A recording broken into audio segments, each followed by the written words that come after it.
Good morning and welcome to Today in L.A. My name is Mike Amos. His name is Bill Rice, and his name, better than that, is Forrest Lee, as we start a Tuesday morning on this show. I think we need to begin this show with some song. Good morning, sunshine. What are you? Do you know anything other sunshine songs? No, I said I want to listen to you. You It makes are me the smile. sunshine of my life. And all right, tell me that song. Sunshine, Yeah, you are my only sunshine. Let's see. You make me happy. when We were skies are thinking we were going to come up with a lot of sunshine songs this morning, but we didn't. Of course, we are sitting here at our studios on South Brundage Street, Troy, Alabama, where we are going out to you on Facebook across the land and across the country. We're coming to you live from our studio on South Brundage Street. Of course, Bill Rice, what's going on? Well, it's I like the sunshine. I enjoy the pre-show where we talk about what we're going to talk about.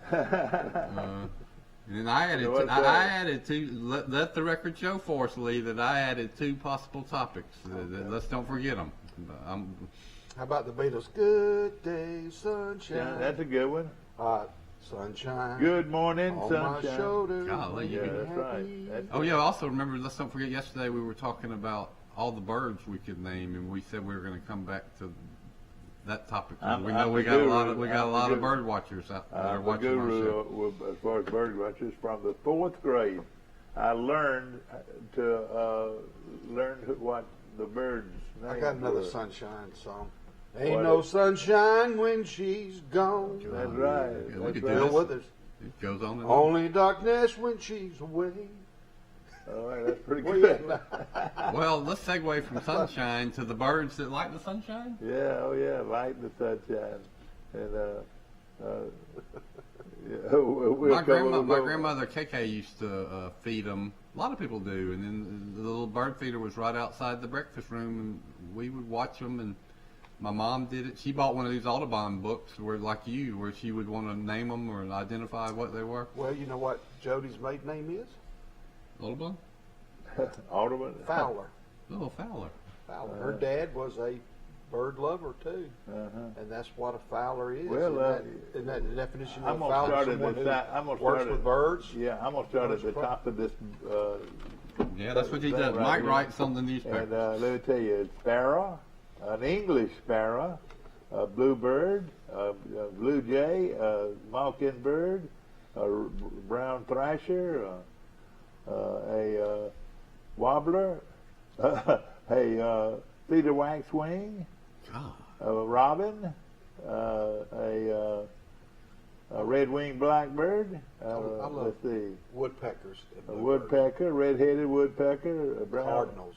A cardinal, yeah, beautiful red cardinal, and we could just go on and on down the list and see all these beautiful birds out there. And thank goodness you don't see kids with BB guns anymore. Well, I tell you, I had a BB gun and I went hunting for birds every day almost. Did you ever get any? Oh, all the time, and I hated to know. We were, hunting, and we sort of keep up with who got the most. And Did you ever eat them or just kill them? no, the only bird I know that I could probably eat was a robin, and I didn't ever eat a robin. But You know spring's coming when you see all those robins in the yard. Yeah, and that's right. I hadn't seen one lately, but it's like between winter. What and about the spring. hummingbirds? A lot of people are hummingbird is interested in another back? one. Are they back now? Hummingbird. They come in my backyard. And we are moving right along here. I like the yellowhammer. I hadn't seen one in Yellowhammer, yeah, yellowhammer. You know, there's a rare bird that's been spotted in North Alabama. I think in the same place. It's a yellow cardinal. Oh, really? It's a yellow cardinal. I've heard of those. Yeah. And of course, The yellowhammer, I remember from my 4th grade Alabama history class, is the state bird. Yeah. You know, those cedar waxwings, the reason I know them is they're going to get in those berry bushes and then they expose of themselves all over your cars, you know. And you know, they're beautiful birds, but man, they mess up your but car. then, you know, when I was a kid hunting as a kid, we used to could almost stick our gun up there next to it because they got drunk off those berries. Oh, I didn't know this. Yeah. See, I tell you learn something watching this show. Yeah, oh, yeah. Everybody remember the episode of Andy Griffith's show where Opie killed the little bird. Oh, really? But now, you know, now you don't see BB guns much, and it's just great that you don't see kids hunting Well, them. no state birds, the yellowhammer. What is the state flower? The goldenrod. No, well, it used to be the goldenrod, but it's the Azalea? It's the camellia. Camellia, okay. All right, the freshwater fish. The largemouth The bass. brim. No, largemouth bass. What about the game bird? I was right. Yeah, game bird. What's our game? Oh, we got a game bird and a regular bird. Game. Well, you hunt. Quail. Yeah. Turkey.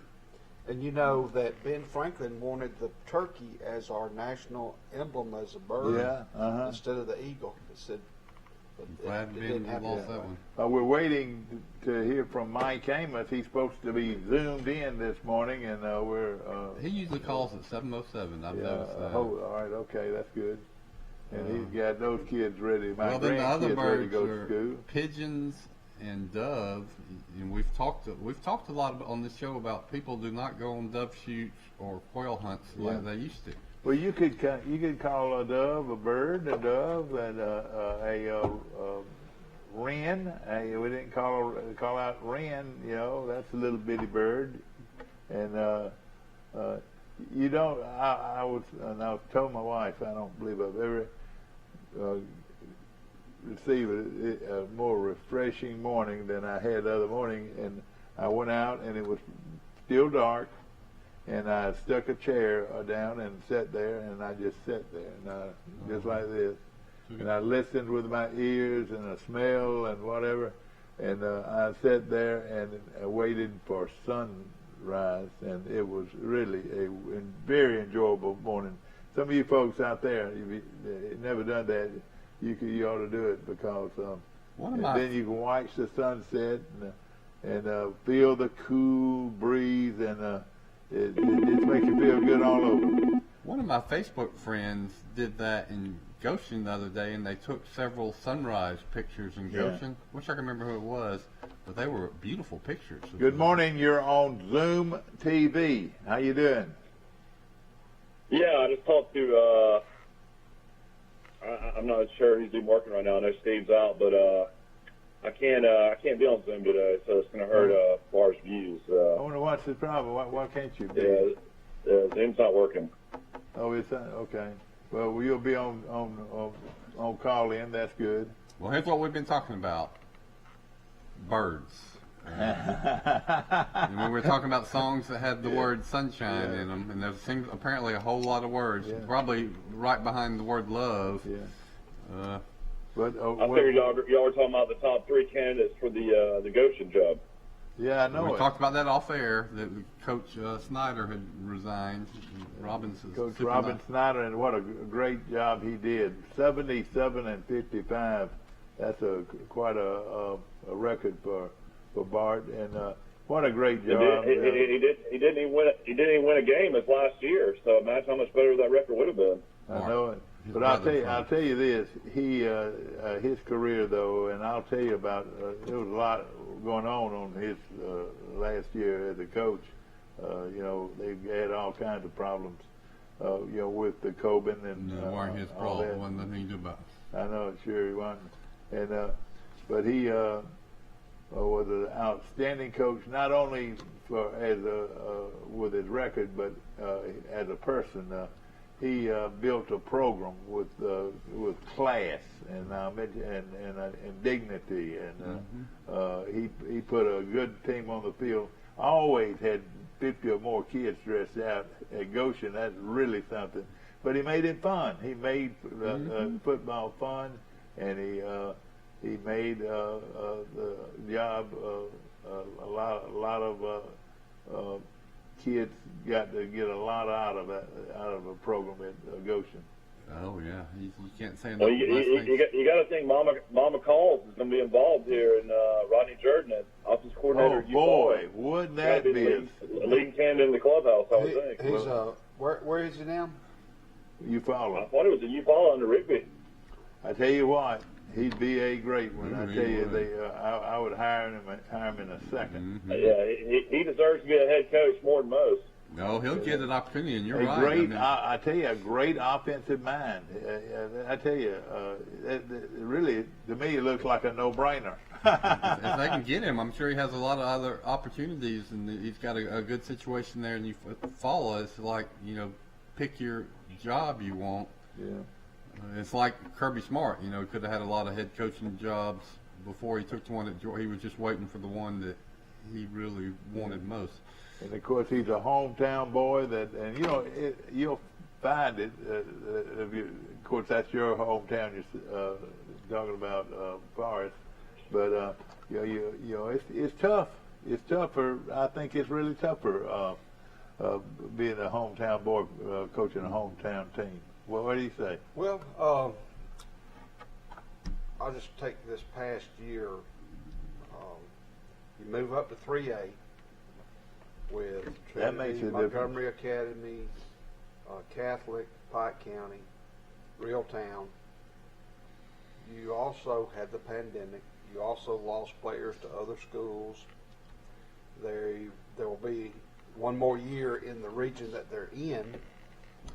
And when the region's redrafted after next season, then you don't know what area you'll be in. I don't know whether or not they'll drop down to 3A. But the unique thing about Goshen, where it's located in Pike County, it's on the edge. It's within 2 miles of the Crenshaw County line. Maybe not even that far, probably a mile. Well, we're in the corner of the county, and we don't have many residents in Goshen where you draw a lot of players from. They're drawn from 10 to 20, 25 miles away from school. The cutoff is 87 on this side of Pike County. So then you go all the way up to Montgomery County. So all those kids have to get to school. If they want to stay for practice, then you got to figure out how to get them back home. Oh man, There's no telling how many dollars he has spent on gas money getting kids back to the house. And I'm gonna tell you, and It's just a unique. It's not like Brantley or Luverne where most of your kids are in a bundle. Yeah, that's a great Pike point. County, I hadn't really thought about that. That's kind of one thing that's a challenge, but. Don't you know that kid is starving to death before he gets home? I mean, he gets out and starts practicing football, and about 6 hours later, he's at his supper table at home. Well, I know one thing that they try to do. I know at Goshen and at other schools, they try to provide some kind of sandwich for them on the way. They may have. I hope they do. People donate peanut butter, and there's ladies that fix their sandwiches, or the players may fix their own. I don't know, but they have a little bit of a snack. I think they can get a hold of. Oh, yeah, that was good. Yeah. But it's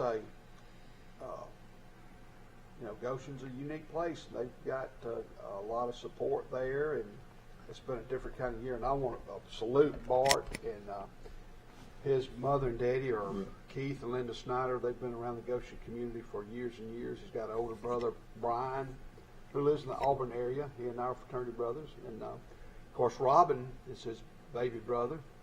By 2 years, they were born on the same day, December the 1st. Robin is 51, so I think Bart's 53, somewhere in there.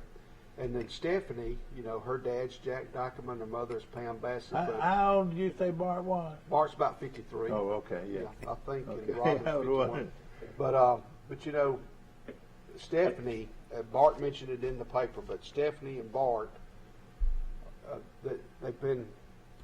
she's been a super support of his.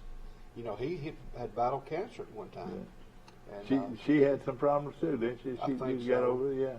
But you're talking about they're members of the Little Oak Church, and we go to church together, Little Oak, Goshen, and Henderson. We're a 3-church charge, and The Snyders very impactful. The Snyders are synonymous with the town of Goshen, as far as I'm concerned. No question about it.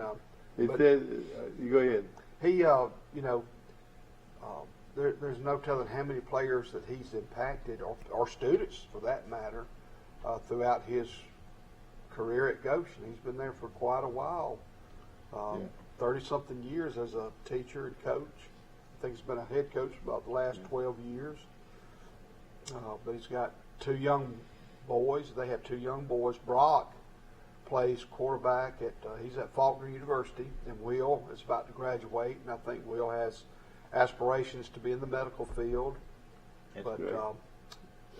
he has a few I tell cows. you, yeah, Well, let's name Coach Bart Snyder our person of the day. that's right. I call will him do. Bartholomew.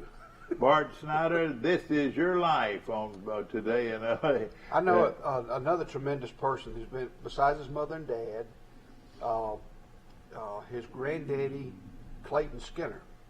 Oh, really? And his mother, his grandmother on that side of the family was Madeline, I believe was her name. She was the county nurse or the school nurse at Goshen for a long period of time. But Mr. Clayton, they love foxes in that area. But he's an outdoorsman.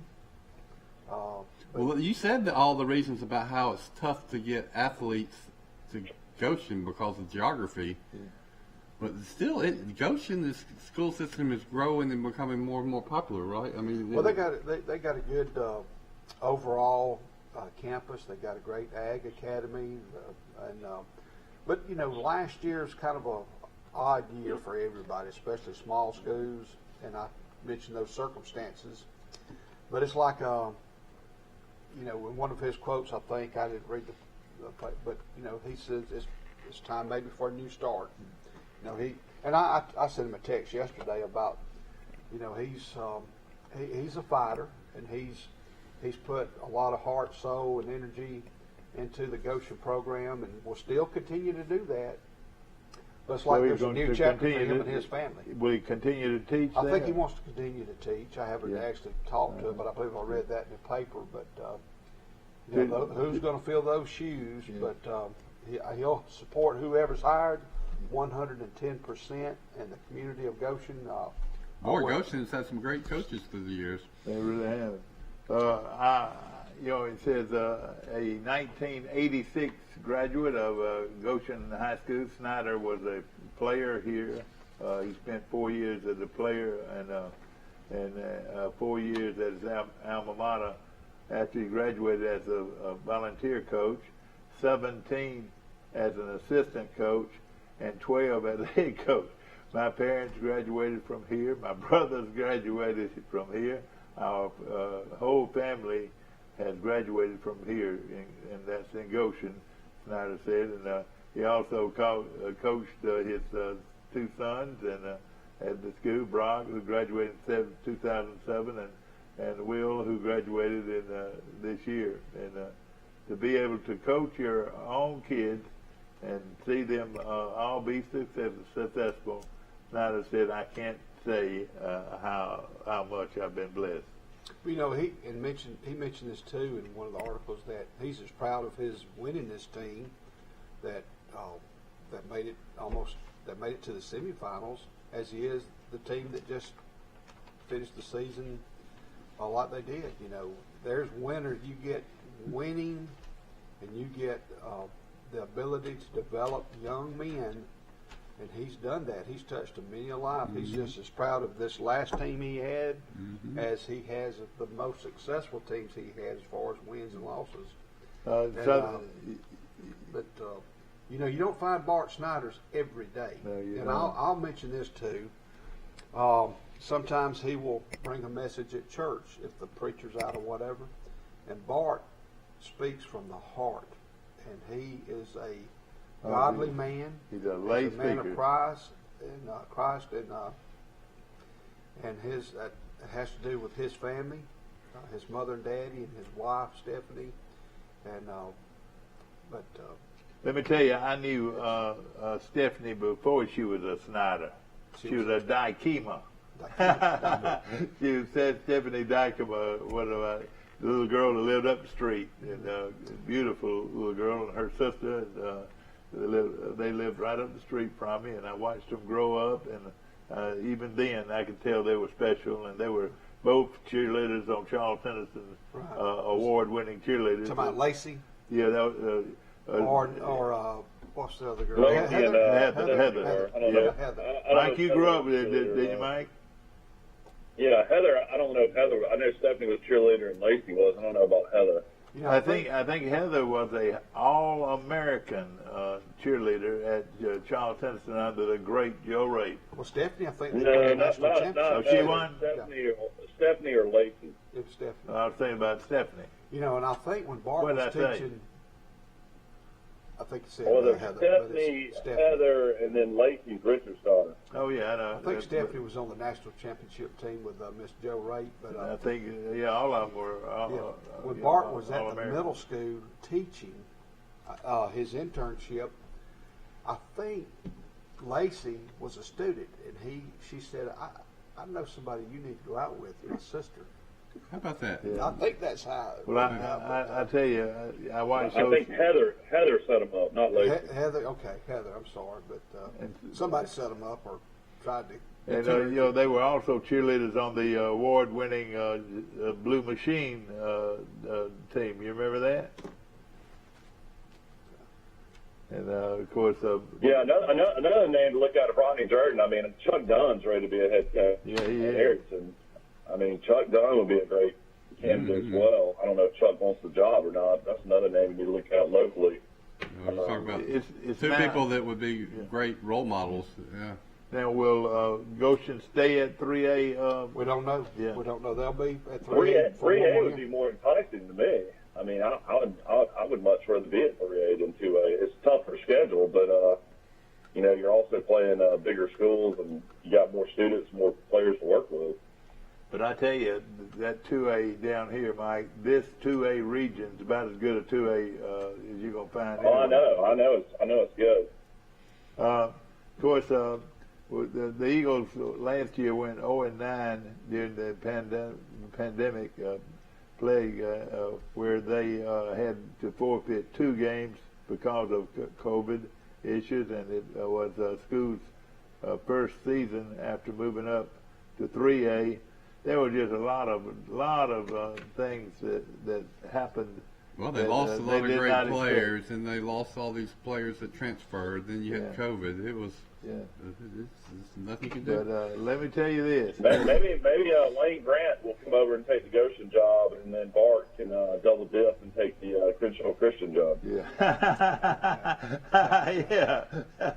Wouldn't that be something? How many state championships have Wayne Grant won now? I think 5 or 6. Didn't Coach Watson coach at Goshen at one time? He did. Bobby, I believe.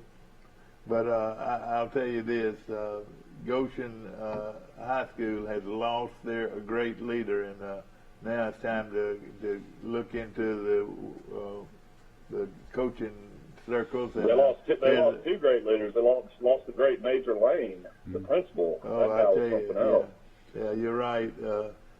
He was a very, very good role model for kids, and Major Lang. I haven't seen him lately, but he's been on this show several times. Yeah. Here are some of the past coaches. It was before Bart, Joe Thornton, Tim Brown, Joe Thornton again, Julius Head, Tommy Wasden, David Hams, Butch Norris, Eddie Gibbs, of course Bob Booth coached there. Yeah. Whitey Whitman, Dwight Falk, Max Griffin, Lester How long Stewart. did David Helms coach there? Does it say? David was there. He was 32 and 25 overall, so I guess he was there about 4 or 5 years. His son will probably be a head coach if he's not already. You're right. He would be Yeah, he'd Adam, be a good he's one. married to Lacey. Yeah. He's married If to he Lacey. doesn't become like his, David became a great principal. Oh yeah. I mean, I tell you He's what. at Big Clay Chalkville outside of Birmingham, so he's at a big time program right now.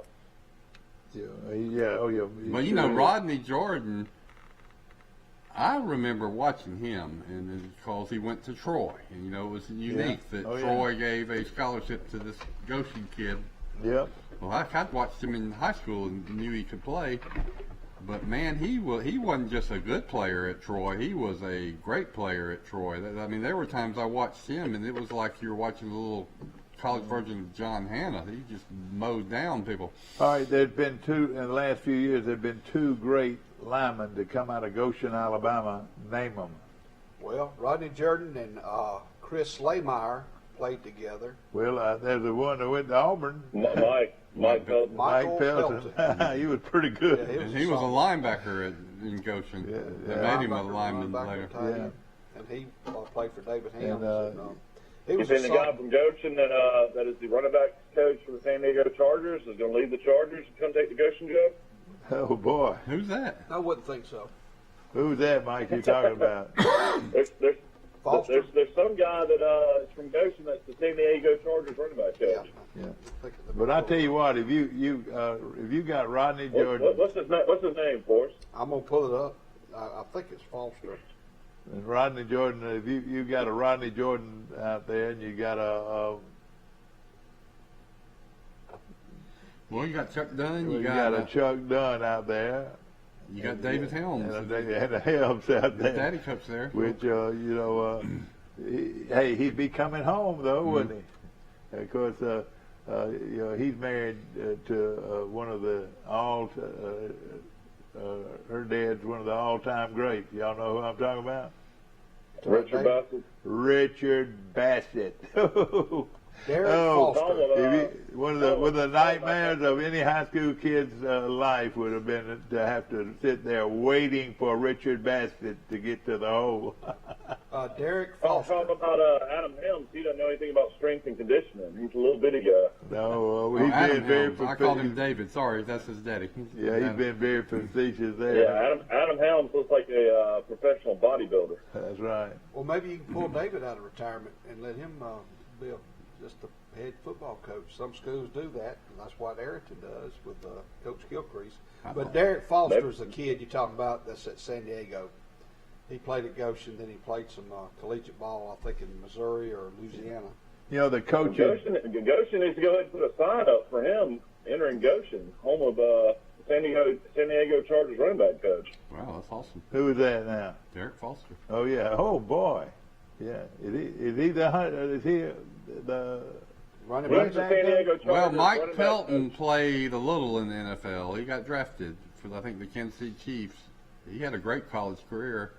I don't know what Mike's doing now. He's got a lot of reps still. And then his one of the Wright boys, the baby Wright boy, played in the major leagues for several Oh, years yeah. from Goshen. sure did. Yeah, Wesley Wright. Wesley Wright. You know, I'll tell you a little story about David Helms, and boy, what a knowledgeable football coach he was.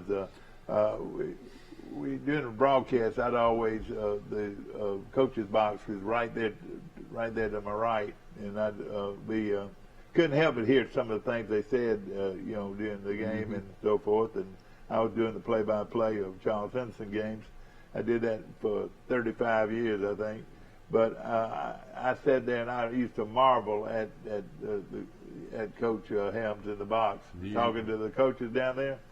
Oh man, it was like a college coach. I mean, he was an excellent, X's and O's And guy. he's just a fine man. He was the coach when I was the sports editor at the Messenger, and he wanted to help his players and promote them and promote the program, and it was a joy to work with people like that. And it didn't, and was not any certain boy or girl. He cared for all the kids. He was just a great role model for all the kids to see. Well, and I'm sure they had Bart's the exact same way. They had great respect for him. He had a demeanor that most every kid would enjoy being around. You liked being around him, but you also knew not to, to listen to him when he meant business. That's right, no question about it.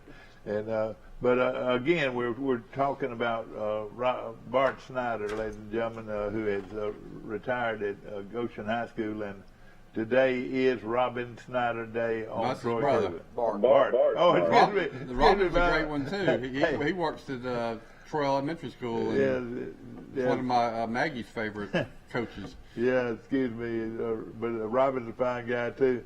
But it is Bart Snyder Day here on Today in L.A., and we'll be back in just a moment. A personal touch, a high level of trust. Whether it's checking and savings accounts, personal or business loans, or our local friendly service. That's what Troy Bank and Trust customers expect. But now we offer more.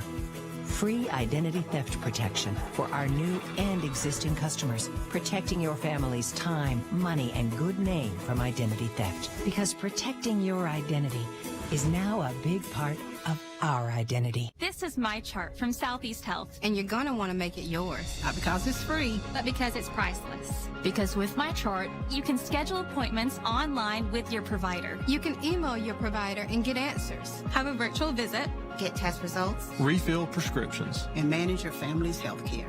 You know how we all want healthcare to be easier? But no one seems to listen?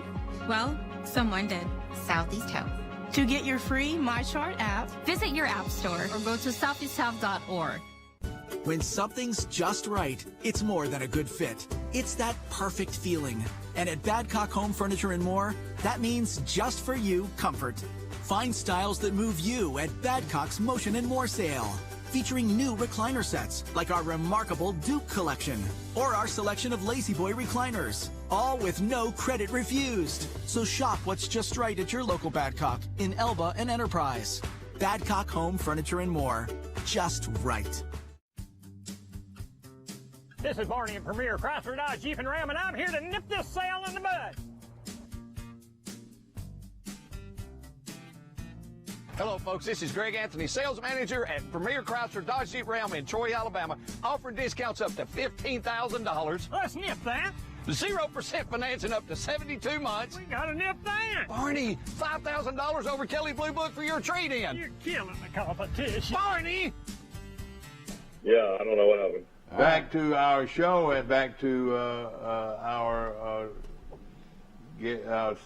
friend Forrest Lee.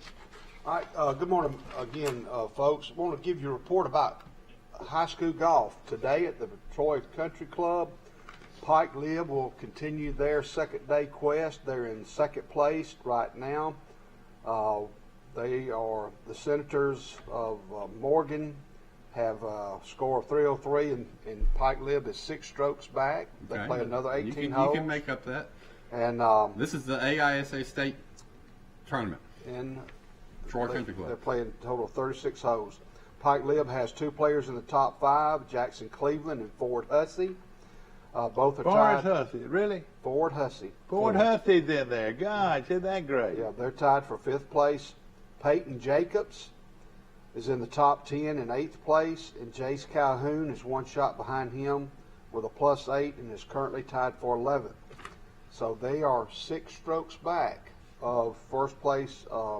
How many teams are playing? I think there's Glenwood, Tuscaloosa Academy, Southern Academy, Lakeside, Lee Scott, and Morgan. Ford Hussey he grew up in my neighborhood, and gosh, it amazes me. I think he's just in the 7th or 8th. Well, he probably got a pitching wedge out and played golf around Crows Hill. And he's done well. There's no senior on the team. And the offensive line coach that's from Kansas, he has a daughter who's a golfer.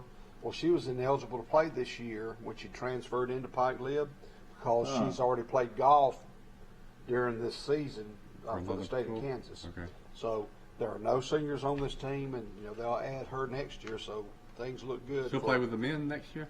She can play with the men, or she can play as an individual. So good course. luck. They tee off at 8. They should be teeing off here in a few minutes. They're warming up, but it starts at 8. In high school baseball, want to congratulate Brantley, Luverne, and Dale County. They won the 3rd game to advance to this week's playoffs. Second round. They'll be third. Most of these games will be a doubleheader starting on Friday. I think one team will play on Thursday.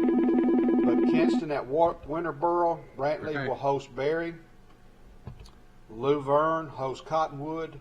Ayrton hosts Fayetteville. George W. Long travels to Thorsby. Ops at Excel.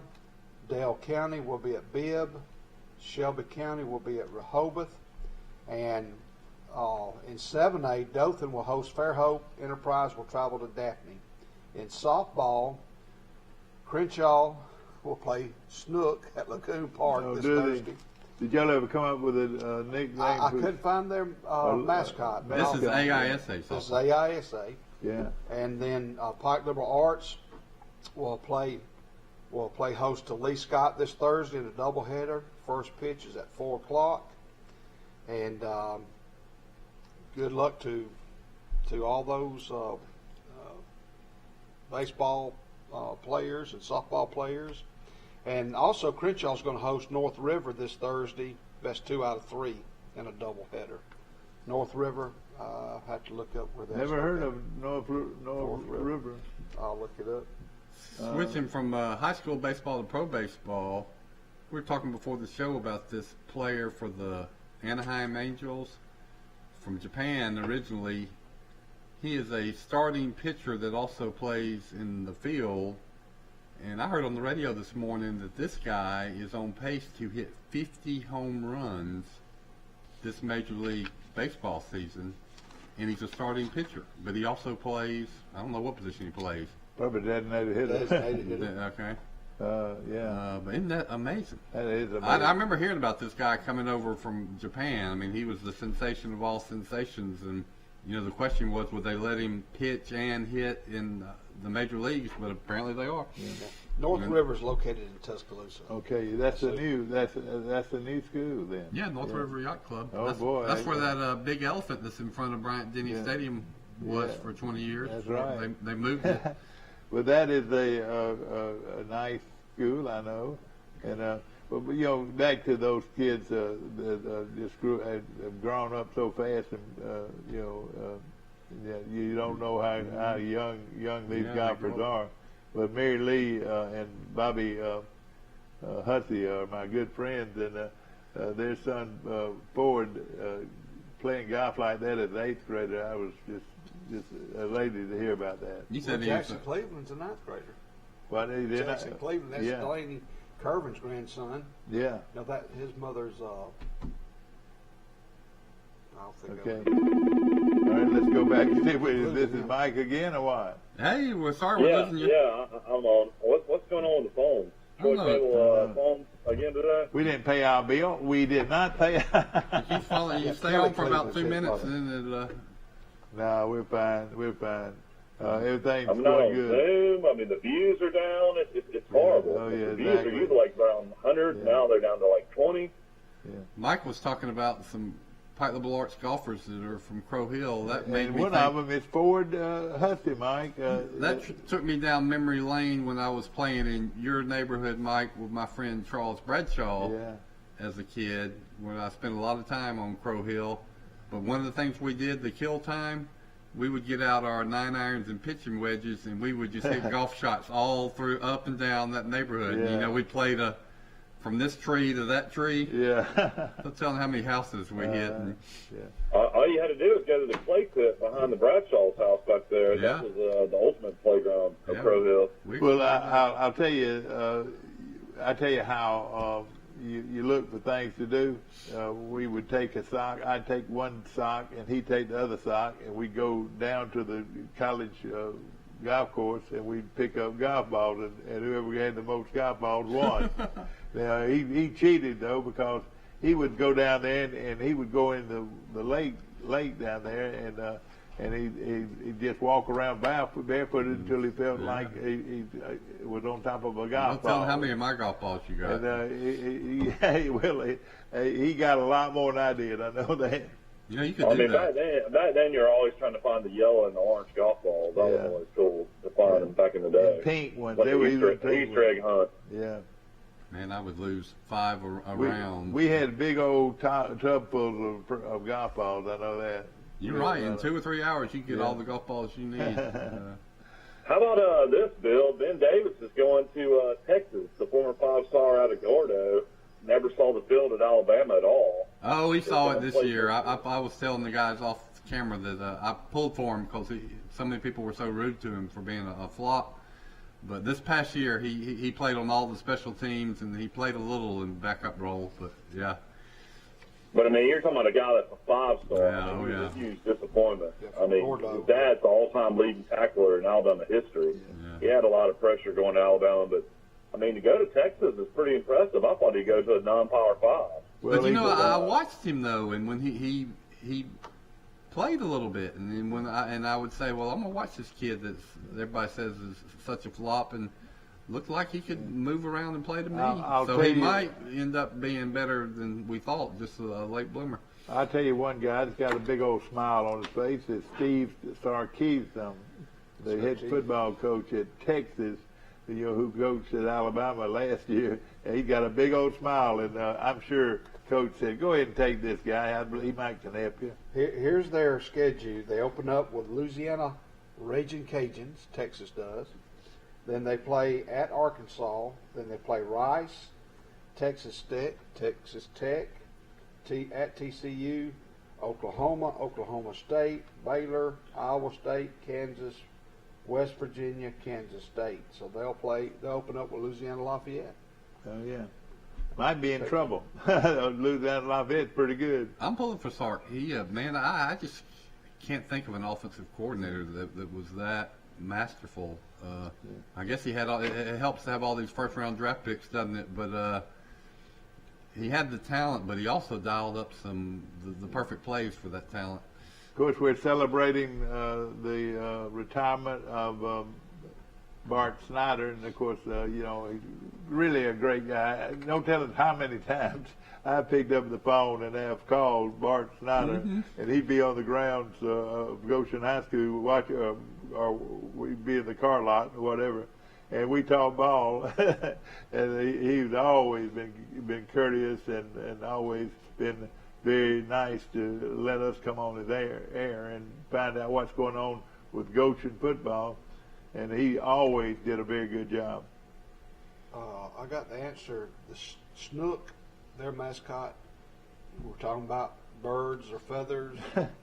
Guess what it is? What? It's a bird. It's the Blue Jays. No, it's like a bird of prey, maybe.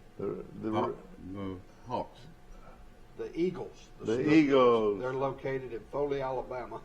Of Snook High School. I'll ask y'all an easy trivia question. What is the most common nickname of a sports team? Tigers. By far. I've got. You can get the AHSA and AISA handbooks, and they got the nicknames of all the 400 teams. Yeah.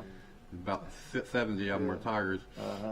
Well, of course, we're. Y'all excited about the Kentucky Derby this weekend? Y'all gonna dress up and make mint juleps and get ready for the big race? Bloody Marys. I think it's the 146th running of the Kentucky Derby. They're going to have fans there? Or a few? Well, I tell you, my buddy, what's his name? Bradford, or what's his name? Did you say look like Ben What's Beard? his name, Michael? The guru. Come on, Bradford. Yeah. Bradford. They ought to call name the Kentucky Derby after him, because he's the hit of every Kentucky Derby. The camera's always on him. You're right. Yeah, here's the odds right now. Essential Quality is the favorite at plus 290. All right, let us know who Bradford, what horse is his. Yeah, I don't know who's training. I don't know who Bob Bradford has, what horse he has, but Known Agenda is plus 500. Rock Your World is plus 500. I like that one. That might be the one I picked. Highly Motivated plus 985. Hot Rod Charlie plus 985. Medina Spirit plus 1300. What is this? Mandalon plus 2000. I kind of like this one though too. Midnight Bourbon plus 2200. Superstock plus 3000. Soup and Sandwich plus 3000. Dynamic One plus 3200. King Fury plus 3500. Obetus plus 3500. Keep Me in Mind plus 4000. Brooklyn Strong plus 6000. Hidden Stash plus 6000. Life the King plus 6500. Boring. Well, just put $10 plus 6500 and Bourbonic. Right, let me know. I would say put $10 on all the long shots. Yeah. What you got to lose $30, but you might win 1,000. Yeah, that's right. But another thing, what you do here and what everybody else is doing is which horse is Bob Bradford. Well, he usually has about 2 or 3. Yeah. Because his horses always win. He's a white-headed guy. He's a white-headed guy wearing sunglasses. I think you have to wear a mask. Yeah. I think it's going to be 50% attendance somewhere in there. people just think they've been to a rich man's event. The Kentucky Derby is the rich man's event. I know I've never been, but that's where all the rich folks come from. There will be a lot of private airplanes. The rich folks, they all got the big fine hats, and a lot of people go, including most rich folks. I wonder if the riders have to wear They masks. go because it's the place to be. I don't know why they have to.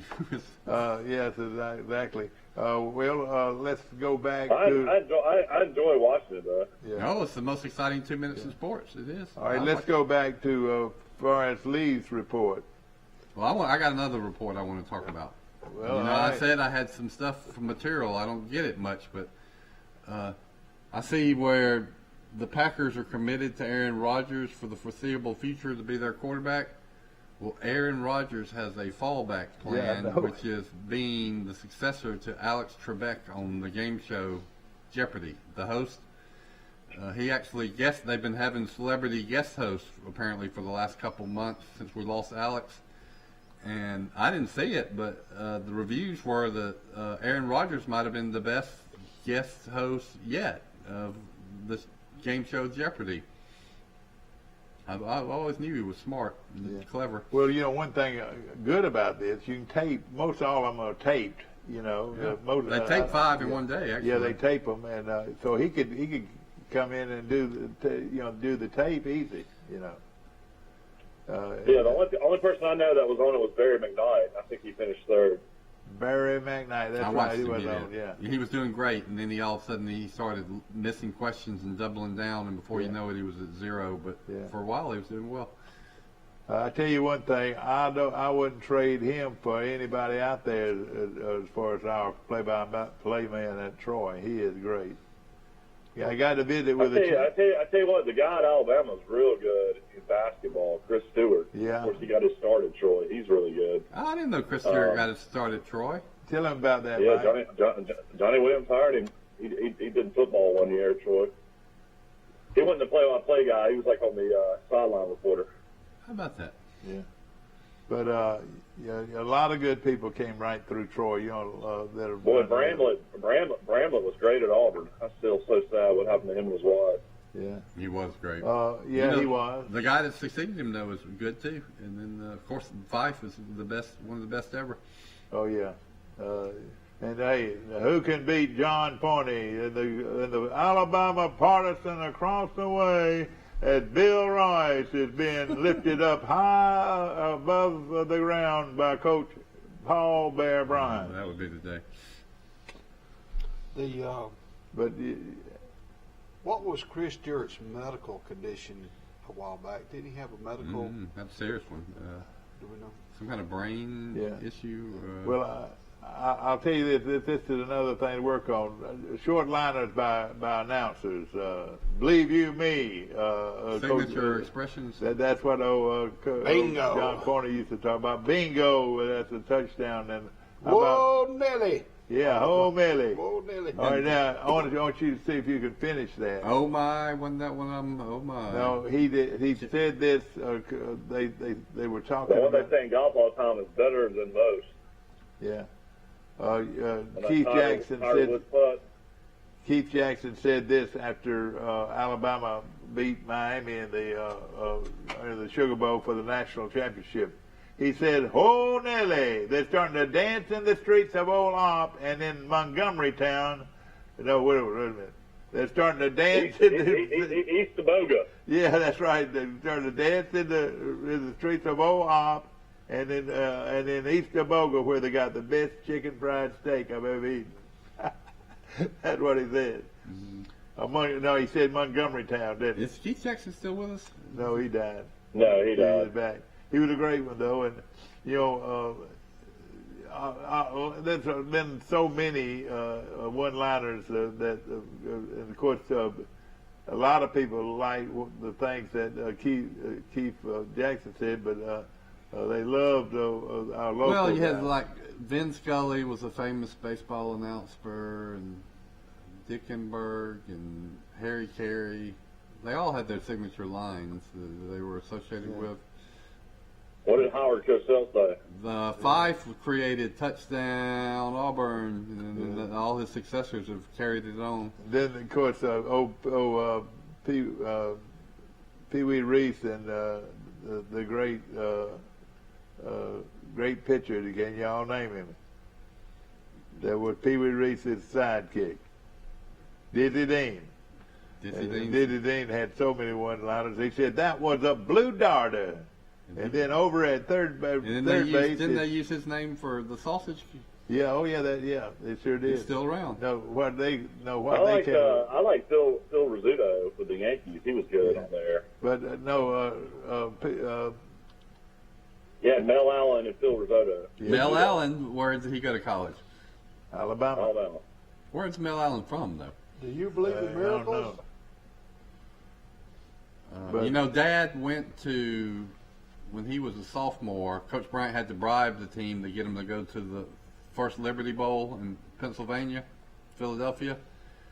And the way he did it is he said, listen, the players first voted, we ain't going. We're tired of football. We ain't going to let you beat us up anymore, and it's going to be freezing cold up there. Coach Bryant said, the heck with that, so you give me another chance. So he called the president of the university and said, if I tell these kids I'll take them to New York City, will you back me? And the president said, yeah. So he came back and said, listen, guys, y'all go to this bowl game. After the game, I'm going to take you to New York City and show you a good time. First class. And, of course, he did. Yeah, that's right. And he said, Dad said he didn't beat them up in practice either. So they lost the game. So they lost the game 7-0 to Penn State, but they got to go to New York City. And Dad saw a young comedian named Johnny Carson, and he got to shake hands with Joe DiMaggio. I wish I could count the times my dad said, shake the hand that shook the hand of Joe DiMaggio. Yeah. But the reason he got to shake the hand of Joe DiMaggio was because Mel Allen met the team up there in New York, the play-by-play announcer for the Yankees, and introduced Daddy to Joe DiMaggio. A lot of great one-liners. That's a pretty cool story to have. Really yeah. I mean, the experiences. That's why I guess you stick it out at football practice, because you get experiences like that. Too bad Joe DiMaggio didn't have Marilyn Monroe next to him. I know, that would have been something. I'll tell you another local Joe DiMaggio story. Mark Davis, William and Francis's son. Yeah. Rush's good friend. He got to know Joe DiMaggio pretty well. He was out of college. He was in ROTC. He was in the JAG Corps, a lawyer in the Army. And he was stationed at San Francisco at the Presidio. I've been there. And you know who was a member out there was Joe DiMaggio. Isn't that amazing? And Mark said, Mark would be like this. He wouldn't make a fuss over him or like a lot of other people was, and was real respectful. And for some reason, Joe DiMaggio took an interest in Mark. And one day, lo and behold, he said, Mark, I'm told that some people like a baseball that I've signed. He said, yeah. What? And anyway, Joe DiMaggio gave Mark Davis a signed Joe DiMaggio baseball. Has he still got it? I bet he does. I was talking to his daddy last night. I'm gonna see if we see get if that's a true story. I'm gonna see if we can get that ball on there. Of course, evidently that was one of the great signatures, and of course Willie Mays was a great signature, and Stan Musial, and of course the great Ted Williams. They don't make them like that anymore. Like y'all help me with like a Willie Mays, like a Sandy Koufax, and whatever. Henry Aaron. Henry Aaron. Stan Musial. I really like Ted Williams for some reason, because I think he was the best pure hitter ever. Well, I think everybody. He was called the Splendid Splinter. He was a great one. We're going to take a short break, ladies and gentlemen. It is 7:54. We'll be right back. At the Piggly Wiggly, we proudly support our local farmers and bring you the best they have to offer, all at cost plus 10%. When you shop local, you reinvest in your community. Remember, buy local, shop local. Piggly Wiggly, local since forever. Oh, friends, you don't want to miss this. The $79 Eliminate Eliminator sale this Saturday only at Premier Chrysler Dodge Jeep Ram of Troy. And yes, you can get a car for $79. Done deal. Or $79 down or $79 a month. Get there and pre-register at 8 a.m. At 9:45, we open the gates. Find the vehicle you're in love with, and you'll have first chance when the Eliminator comes around at 10 a.m. sharp. Slashing prices. Don't worry about the weather. Just be there. Call right now for details. 334-403-4646. It's this Saturday only at Premier Chrysler Dodge Jeep Ram of Troy. Don't miss it. Trojan Auto Parts of Troy, home of Napa Know-How. Stop by and see owners Mike and Melissa Kilcrease and their Napa Know-How team with over 100 years of combined experience. We're the only locally owned parts store in Pike County, and we're fully stocked and ready to serve you. We pride ourselves on being your go-to parts store, not only for the simple items, but we specialize in those hard-to-find items as well. Trojan Auto Parts, the right part at the right price at the right time. Napa, a name you've trusted here in Troy since 1945.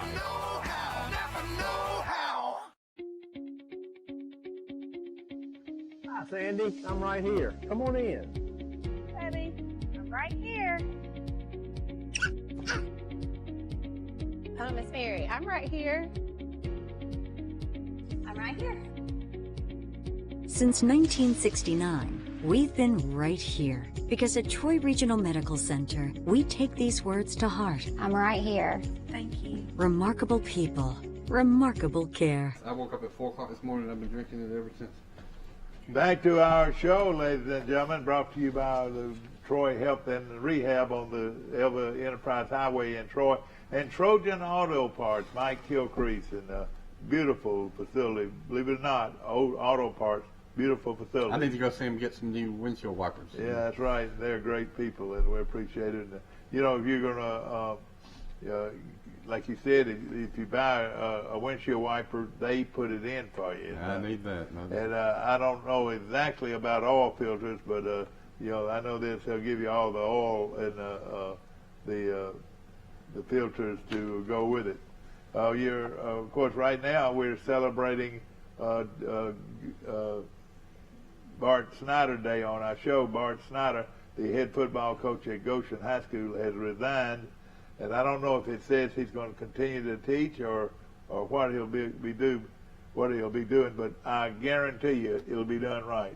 No, it's a valid question. And I know his parents are as proud as anybody of him. And you know, you don't think of him as being a legendary coach, but you know what? Counting his years as an assistant at Dothan High School, at Goshen High School, he had been in it 30 years. I know it. 30 years, yeah, I know that. And he's still young, 53. Yeah. And as far as I know that, you hardly remember that, don't you?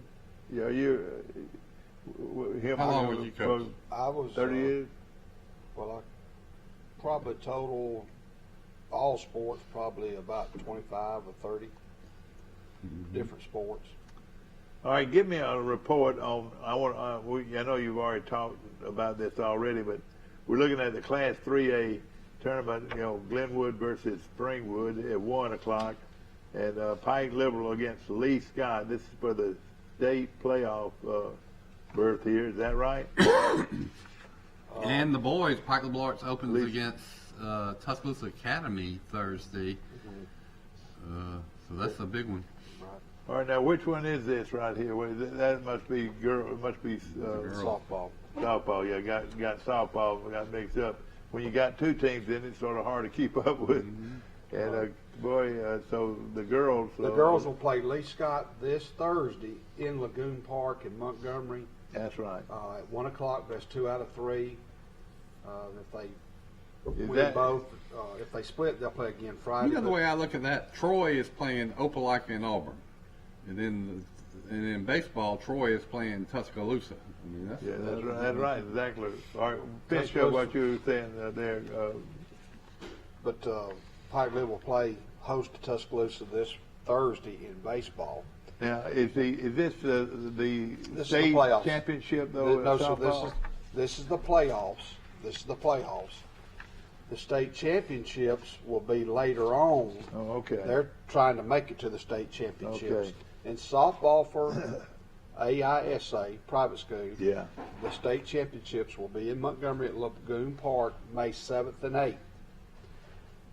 For baseball, the state championships will be at Patterson Field in Montgomery, May 11, 12, and 13. You got to win 2 out of 3. But right now, both Pike Lib boys and girls, softball and baseball, are in the playoffs trying to get to the state championship. I want to ask you an easy question, Mike Amos. All right. What's the one baseball game you remember among all others that have been played at Patterson Field? The day that a young man, the pitcher, hit a grand slam home run, I think. First baseman. Are you talking about high school or college? Any. Well, when our buddy hit the home run, heard it around the world. Wendell Stevens. Wendell Stevens. Who will forget that? I was sitting there, and the minute the clock struck 12, Wendell Stevens hit a home run over the center field fence. I think he fouled off like the first. Yeah. You were there? Yes, I was dressed up as a blues brother. Me and Bill Russell. You're going to give us a little, give us just a quick one-liner of the. How about when Hunter Baggett stole home? Hunter Baggett. No, I don't. Home for Charles Henderson in the state championship game. I do remember that. That was a big at Patterson Field too. Yeah. But that was when the guru, buddy, the guy who did everything. What was his name for Charles Henderson? Well, you had Dennison on that team. You had Smart on that team. You had everybody on that team. A great pitcher that pitched a great game and beat Coleman, one of the toughest teams in Alabama. Beat him. Van Horn? Yeah, Van Horn. Yeah, but you're going different years, though, on that. Oh, I know that. But, hey, Van Horn was a superhero. You remember that? He beat Coleman. You know, nobody beat Coleman, but Charles Henderson beat Coleman. I tell you what, Mike Perez throwing that one hitter was pretty impressive. That was real. That was very impressive too. We've had all day in Crampton Bowl. You're right. That Division II College World Series in Montgomery was a big deal for a while. And I've heard that they're going to they're going to fix that ballpark up the way it looked years ago and make it really a great place to play ball. Patterson Field. Yeah, that's right. I've heard that. And, I've never been to the one in Birmingham that's so historic. What is it called? Rickwood Field. And Mike, I'll tell you one of the this. oldest baseball stadiums in America. Is the oldest baseball field in America. Is Rickwood Field, and I played some American Legion ball up there, and had a lot of fun. What year was the first game played at Rickwood Field then? If it's the oldest? Oh, I don't know. Must be over early 1920s, I believe. Yeah, but can y'all name anybody that? I tell you what, do throw out a team, and I'll name you 5 quick people. Any team you want to name. Name. How about the Atlanta Braves when Ted Turner took over at Baltimore? Okay, you had mid-70s. Lou Burdett. You had Warren Spahn. You had. Hank Aaron, you had Bill Bruton, you had third base would be Eddie Matthews, and you're going back and forth. I was thinking people like Jerry Royster and Bruce Benedict, and you're before me. Yeah, I'm going back to those old great ones back then. Johnny Logan was a shortstop, and they had. Dale Crandall was the center, and I'm about to run out of steam on me, but that was quite a few, wasn't it? I remember people like Gary Matthews and Bob Warner and Bonilla. And for whoever's shaving like this morning, how about Red Shane Dinks being the second baseman for the old Milwaukee Braves? The Braves used to have some. Who was that second baseman that was a position coach for a long time? For the Braves? Yeah, real short, stocky. Glenn Hubbard. Glenn Hubbard. I'm thinking way back from y'all. That's when the Braves became America's team, and they were really bad most years, but they were the only team, except for the Cubs, that were televised, nationwide, because Ted Turner put them on there. Yeah. Well, yeah, he made it happen right there. Rickwood Field in Birmingham was opened in August 18th, 1910. 1910. Isn't it amazing? What's in like Comiskey Park in Chicago, or is it even still open? It must not. Old Comiskey got tore down. All right. Let's see if y'all can remember the old county stadium in Milwaukee. You got Wrigley Field in Chicago. You got Comiskey Park in Chicago. Mike told us was torn. You had New York Yankees, the Yankee Stadium, and you had Brooklyn. You would have Ebbets Field in Brooklyn, and you would have the Giants were playing in the Polo Grounds. Polo Grounds. You're right. Exactly right. Why do they call it the Polo Grounds? I don't know. And you had Ebbets Field in Brooklyn. I think that's right. And listen to these names right now. In 1910, brought standing room only crowds to Rickwood Field. Future Hall of Famers Ty Cobb, Christy Matheson, Honest Wagner, and Birmingham Holstein sensation Burley Grimes, the last legal spitball pitcher in the big leagues. Yeah. Also names Babe Ruth was a frequent visitor. Roger Hornsby, Shoeless Joe Jackson. Dizzy Dean pitched here and lost 1-0 in a famous game at Rickwood history. So I mean, just the names that play there is incredible. But who played there? Was it a AAA affiliate of a major league team? Birmingham Barons, maybe. Let me tell you a little. Yeah, I mean they're the Barons. They're the White Sox organization. Let me tell you a little trivia question. You know, a lot of people didn't realize that Babe Ruth was mainly a pitcher. He was with the Red Sox and then maybe some had a great record as a pitcher. Yeah, and but the great Scotty Sowers, the longtime legend, Scotty Sowers around here, he used to always do what you were talking about the other day. He would say, "Shake the hand of the man who shook the hand of Babe Ruth." Babe Ruth and the Yankees played an exhibition game at, believe it or not, Crampton Bowl. Crampton Bowl, they used to play baseball there. I've heard that. And Babe Ruth was there playing the exhibition game, and Scotty was just a young airman in the Air Force here, stationed out of, of course, he originally was from the Bronx, but he that day he got to meet and greet the great Babe Ruth and got his autograph. You know, we were talking about this Japanese kid that's hitting home runs and has a 300 batting average and is a starting pitcher. I can't think of anybody since Babe Ruth that did that hit and pitched. And then once Babe Ruth got traded to the Yankees, they ended his career as a pitcher, so he stopped doing it. Yeah, this is Probably quite a story. Some that could have the ability to do it, they just hadn't done it. Said his record was 94-46 as a pitcher. Boy, that's pretty good, wasn't it? That's really good. Almost had 100 wins. Batted 342 overall, 2,800 hits. Back then, let me tell you this. Back then, they had some great pitchers. One of them was Robin Roberts, a big left-handed pitcher for the Phillies. Another one would have been Warren Spahn for the Braves, tremendous pitcher. Then, of course, just Cy Young. Well, Cy Young, that goes way back. That goes further back. But I can remember those guys that every team seemed like they had a good pitcher. Pittsburgh had a guy named Bob Friend, and they pitched 7 or 8 innings every time they went out there. They didn't have all these short relievers and mid relievers and.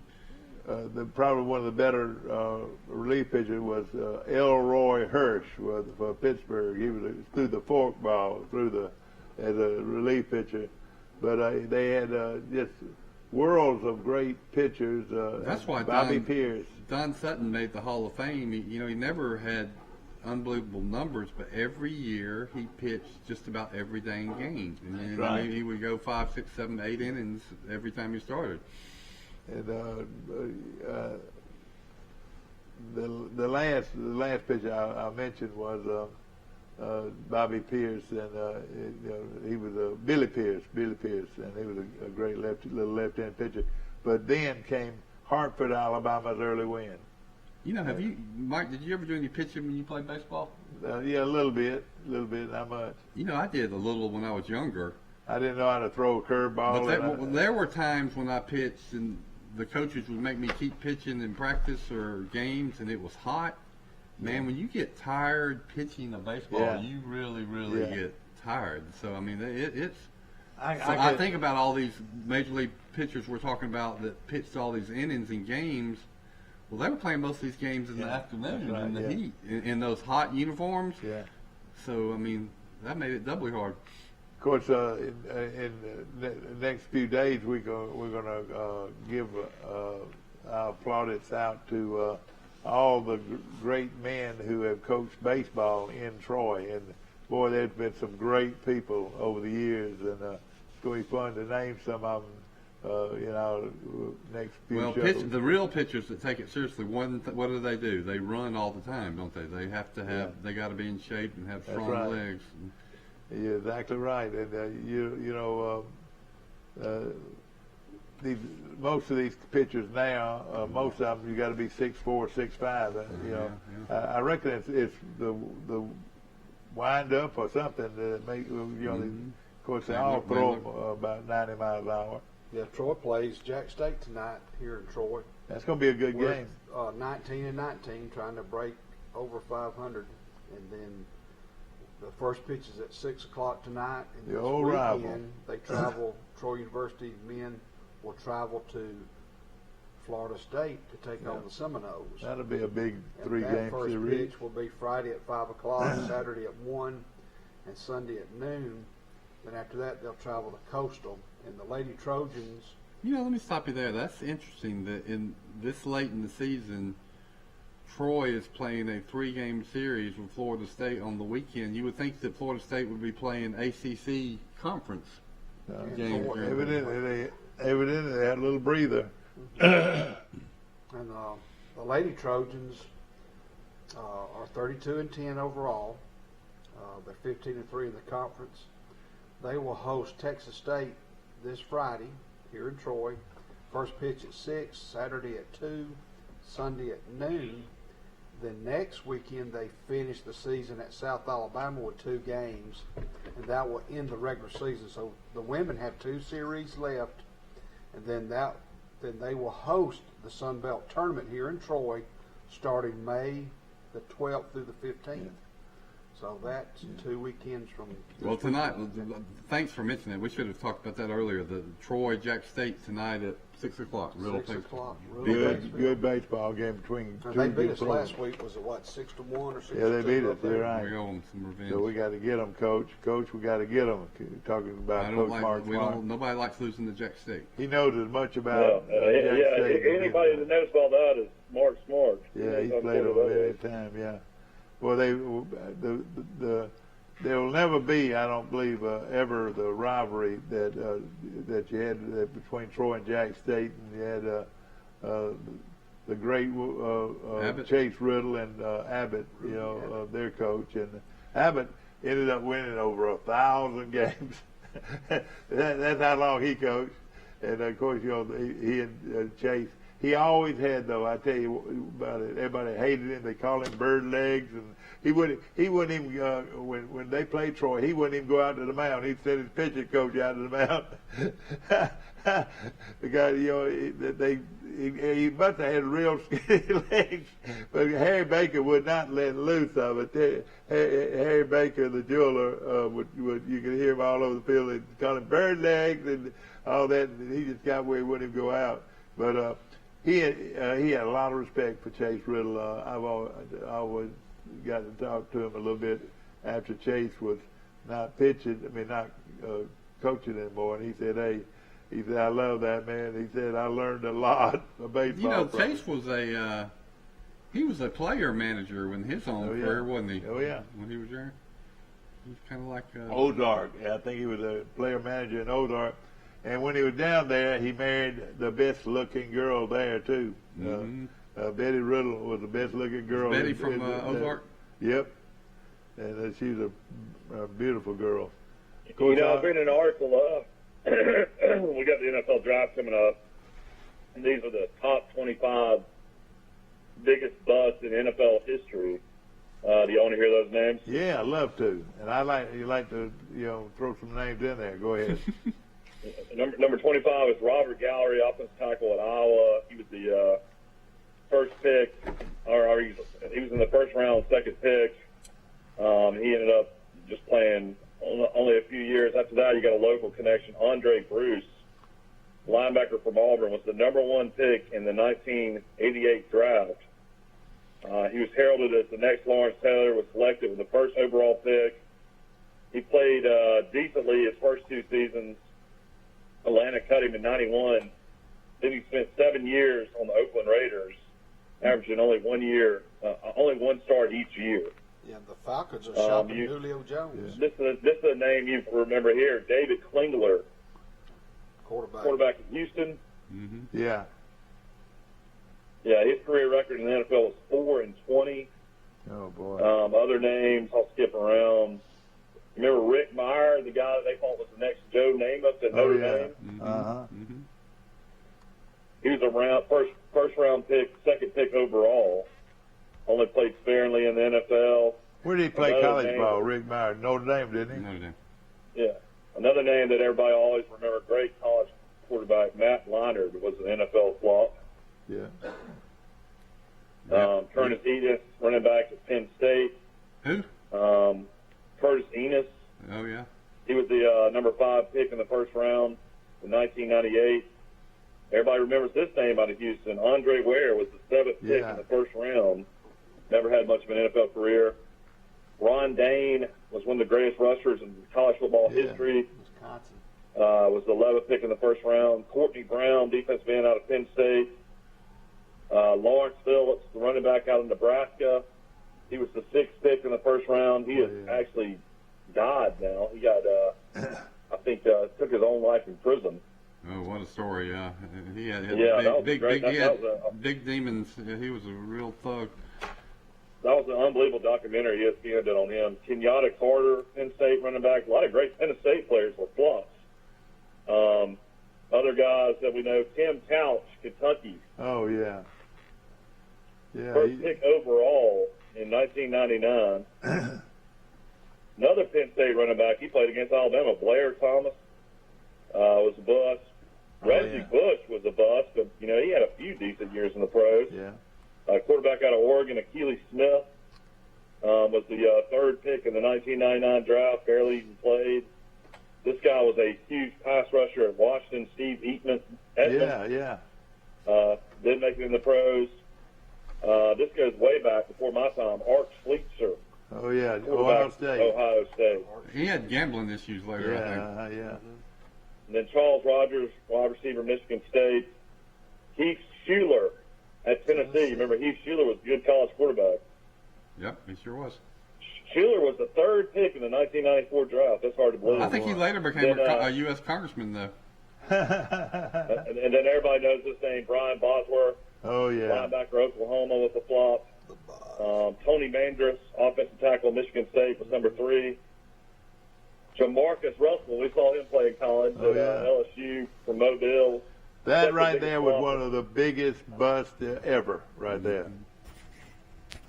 You and I saw him. You and I saw $36 million he made in 3 seasons. And you and I saw him against Alabama his senior year in high school, just tear Alabama up.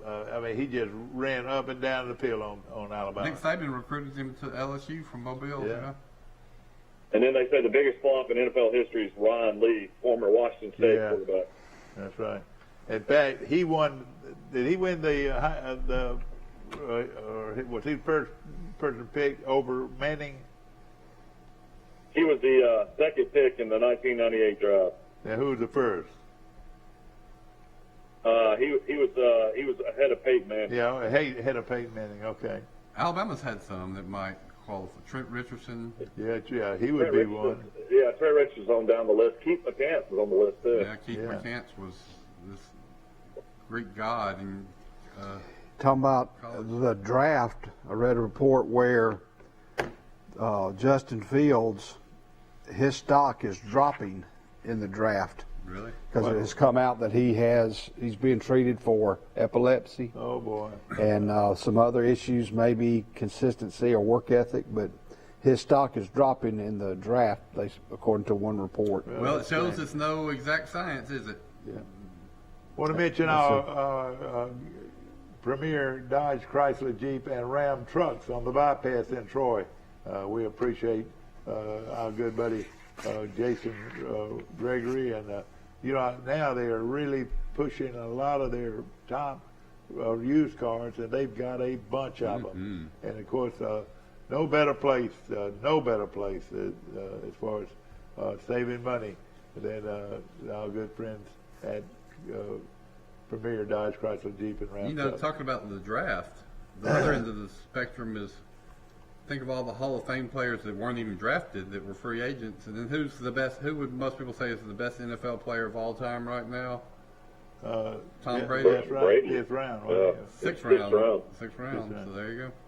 And everybody looking toward this guy right here, and I don't know why, because they haven't even snapped the NFL football yet, but there he is. Oh, he's there he is. What a great Mr. player. America. Mac. What are y'all feeling about him? I told y'all on this show many times that Mac Jones was going to be a very good quarterback. Wasn't worried about him succeeding Tua. Now, I can't say that I thought he would put up the numbers that he did this year, but here's the kid. He's a 4.0 student. He's won every dang game. He's really, his senior year, put up numbers that have never been beat. And even when he came in last year, he actually did really, really well. So what's not to like about Mac Jones? He's a leader. He's got character. I think he's going to get better and better. What little TV cartoon guy, not cartoon, but there are two of them. One of them is Leave It to Beaver, and who the other one would it be? Like you call it? You talking about Andy Griffith? Yeah. Like Opie. that. He would remind me of Opie. What's his name? Taylor. Opie Taylor. When he grew up. I mean, Mac Jones is what, 6'3", about 220. Yeah. He reminds me. Kid. He reminds me of the all-American boy, who's always nice to everybody. That's the kind of guy he portrays to me. He doesn't portray any kind of hard-nosed player, but a sweet, nice guy. Sarkisian told the story that I've talked about here with you guys. Is that when somebody asked him, when did you know that Mac Jones was going to be okay? He said, well, I knew it when in the Auburn game, his junior year, when he came in, played a great Auburn defense in that environment, which is the loudest stadium in America. Alabama lost, and, you can blame it on Mac Jones' 2 interceptions, but, he also threw, I think, 4 touchdowns, and Alabama scored 42 points. So Came back. Of course, they're really We had one of those interceptions. He threw it, and it rested on the Alabama player's back for a second, and the Auburn player picked it up. Harris, he hit him between his legs. Yeah, he tried to catch it between his legs. Well, that was a fluke play, but I remember watching that game, and early on you could tell that this guy was going to complete passes, but he kept getting hit after he threw that ball and taking some vicious hits, and he just stood in there and kept throwing. And another not thing, flinching. he's the kind of guy that America would want to root for. He's the kind of guy that the Deep South would want to root for. I'll go further. Yeah. Alabama should have beat. I think even Auburn fans, Alabama could have or should have won that game against Auburn that year. Should have been an asterisk next. But they didn't. So Auburn won, but Alabama could have won it. Now let's ask this hypothetical: if Alabama beats Auburn in Auburn, a good Auburn team, and Alabama's only loss is to LSU by 1 touchdown, just a little bit. The team of the century, don't you think Alabama has a strong case to make the 14 playoff? Yeah. And everybody said, well, maybe they do, maybe they don't. But Alabama would never beat LSU without Tua. To which I say, Mac Jones could have done against LSU's defense what Tua did. But they should have been an asterisk next to it is without Tua. on that game. And the LSU Do you game. think Alabama would have beat them with Tua? Don't you think they would? No, I don't think Tua would have thrown those I two think things would have changed in the Alabama LSU game because Tua's walking in for a touchdown and drops the ball, accident, whatever, and fumbles. But And anyway, I mean, think we'd have been up. I would. LSU, they really cruised to the national championship. Do you think LSU would have liked to play Alabama in the rematch? No. Even with Mac Jones? Mac Jones would have had Waddle, Ruggs, Devontae Smith, Jerry Jeudy, Najee Smith. And yeah, LSU was going to score a lot of points, but so was Alabama, even with Mac Jones quarterbacking. I say he would have had more experience and more reps, and he would have been better by the time he played LSU. I think Joe Burrow was just phenomenal that year at LSU. He was just tough to beat. Yeah, they had. Hey, Michael, somebody on Reddit, somebody made a point you made on the show yesterday that when Waddle got hurt, that did two things. It gave Devontae Smith the Heisman Trophy, and it cost Mac Jones the Heisman Trophy. That is right. I mean, if you Waddle look may at have won it. the history of Alabama quarterbacks, Tua goes first round, 5th pick overall. Jalen Hurts shocked the world and went 2nd round. And Mac Jones is almost like a lot first round. I mean, that's incredible to know those 3 quarterbacks were on the same team for 2 or 3 years together. All right, remember, Isn't that crazy? Mm-hmm. Remember, it is Bart Snyder today in Troy, Alabama. We self-proclaim it here on this show. And congratulations, Bart Snyder, on not only a great career, 77 and 55 record at Goshen High School, and but the thing that what everybody knows about Bart Snyder, he made it happen with a lot of kids. A lot of kids 29 years. Are better kids today because of Bart Snyder's, and he's just a wonderful man. He's got a great life ahead of him, whatever he wants to do. Remember, Bart Snyder Day in Troy, Alabama. Pike County, Alabama, let's say. All right. Because he might as well be Mr. Goshen, the Snyder family. Exactly. And he touched a lot of kids, I tell you that. Touched the lives of a lot of kids, and I think he made them better, don't you? What are your last remarks about Bart Snyder? Well, I just think we're so lucky to have Goshen in our community because it has so many wonderful human beings sitting next to one of them right here. There's something in the water in Goshen that just creates, one last thought on it's in the dirt. It's in the dirt. In the dirt. Bart, it's in the dirt. Of course, Forrest, one last comment on your good friend Bart Snyder. Well, we're never ever going to be able to talk about him again. This is the last time we can put in a word on him. It's just a new chapter. There's a new chapter being written on our show. Yeah, there's a new chapter for Bart. I like calling him Bartholomew. Yeah. But he wore number 2, I believe, in high school, and but there's a plan for Bart, and I want to thank him and Stephanie and their family for the effort that the work that they've done for the town of Goshen and Goshen High School and the community, and they'll continue to be involved. And I want to thank you and congratulate you. And it's a good thing to retire. And, I forgot and to go say, to a new horizon, a new adventure. Hey, I forgot to mention this. Bart, you outkicked your coverage. Oh, I'm an All-American punter too. You married a wonderful girl. My wife outkicked her coverage. Mm-hmm. Oh yeah. Yeah. Y'all have a good day today, and we'll see y'all tomorrow, bright and early on Today in LA. Watch the replay at 1:30. Yeah.